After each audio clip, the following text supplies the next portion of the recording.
Alors, je m'appelle Divine Kinfag, je viens de Cergy et aujourd'hui, je viens assister à TMPI Live.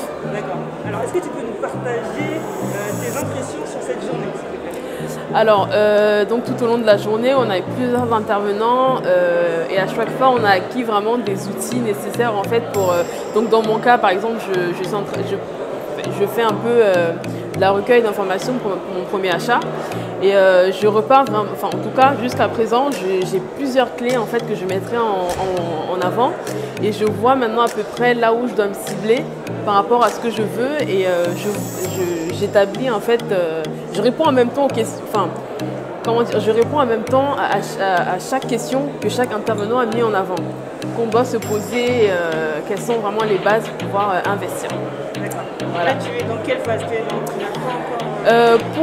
Pour l'instant, jusqu'à présent, je pense que je vais bientôt me cibler en fait sur de la location courte durée parce que voilà, c'est quelque chose que je connais un peu parce que je fais beaucoup, enfin, je suis beaucoup de l'autre côté, c'est-à-dire que je loue beaucoup en courte durée.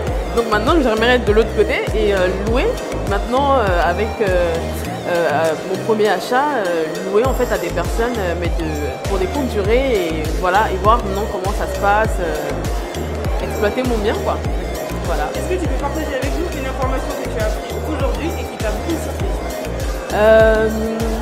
Alors, l'information que j'ai apprise qui m'a surprise, c'est celui qu'on vient de recevoir en particulier, c'est que elle nous informait que voilà, que bon, après son cas est particulier, c'est qu'elle ne paye pas d'impôts par rapport à sa situation particulière, mais c'est plus le fait qu'elle loue son appartement à, je pense qu'elle a dit qu'elle loue à 90 €. En tout cas, en totalité, ça lui fait 400 € qu'elle doit rembourser à la banque et elle génère un cash flow de 2000 €. Enfin, je me dis, waouh, il y a quelque chose que je n'ai pas compris. Donc, il faut que mon objectif, c'est vraiment d'être en fait dans ce type de résultat en fait où je double, voire triple mon cash flow en fait par rapport à ce que je rembourserai éventuellement à la banque.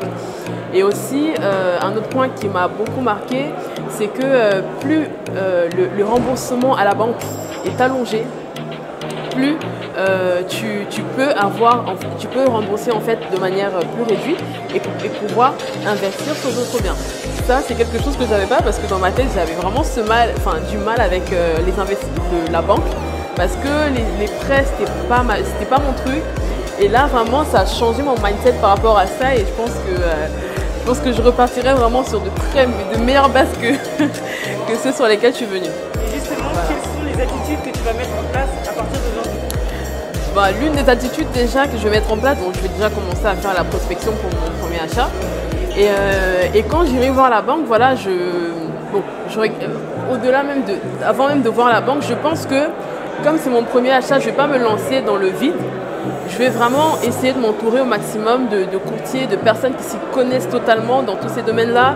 Je vais essayer d'aller à la banque avec un atout vraiment considérable, c'est-à-dire quelqu'un qui va m'aider à bien négocier mon emprunt.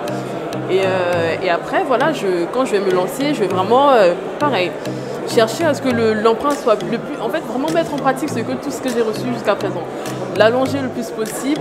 Ensuite, je vais regarder autour de moi, même par rapport à mon emprunt, la zone, qu'est-ce qui est attrayant? Qu'est-ce qui ferait que quelqu'un viendrait en fait dans cet appartement-là? Qu'est-ce qui attire? Donc vraiment, même ma zone en fait de prospection sera très ciblée parce que je veux une location où je pourrais la mettre, certes pas toute l'année, mais au moins franchement à 80 voire 90% dans l'année. Donc voilà. C'est bien, tu as l'air déterminé. Totalement. Donc voilà. Un mot pour une personne qui n'est pas venue aujourd'hui?